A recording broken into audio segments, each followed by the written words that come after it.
வாழ்க வையகம், வாழ்க வையகம், வாழ்க வளமுடன். குரு வாழ்க, குருவே துணை. அருள்நிதி பேராசிரியர் அன்பழகன் திருவண்ணாமலை. அனைத்து அன்புள்ளங்களுக்கும் வாழ்க வளமுடன். குருவின் நினைவாக வேதாத்திரியத்தில் விளைந்த வேத நல்முத்துக்கள் என்ற ஒரு புத்தகத்திலிருந்து நாம் ஞான வாசல் என்ற தலைப்பிலே சிந்திக்கிறோம். கண்கள் இருவாசல் சூரியன் சந்திரன், மூக்கின் இருவாசல் செவ்வாய் புதன், காதுகள் இருவாசல் வியாழன் வெள்ளி, வாய் ஒரு வாசல் சனியாகவும், எருவாய் என்பது ராகு வாசலாகவும், கருவாய் என்பது கேது வாசலாகவும் உள்ளது.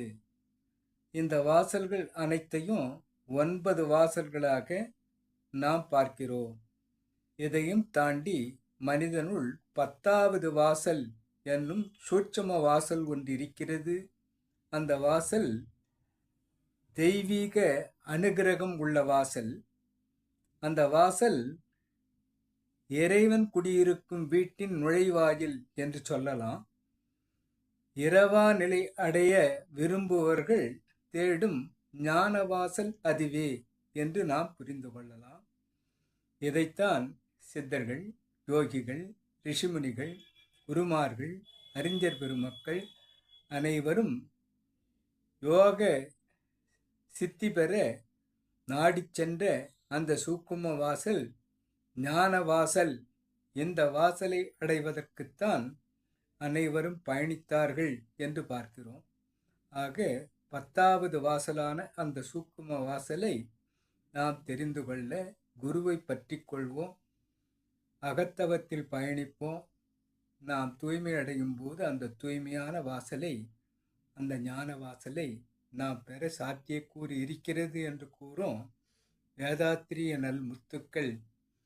இந்த முத்துக்களை நாம் சிந்திக்கலாம். அனைத்து அன்புள்ளங்களுக்கும் வாழ்க வளமுடன். விளக்கத்தை என்னுள் ஏற்படுத்திய இறைநிலைக்கும் இந்த விளக்கத்தை நமக்கு அளித்த குருமகான் வேதாத்திரி அவர்களுக்கும் வாழ்க வளமுடன் என வாழ்த்தி நிறைவு செய்கிறேன். நன்றி, நன்றி. வாழ்க வளமுடன்.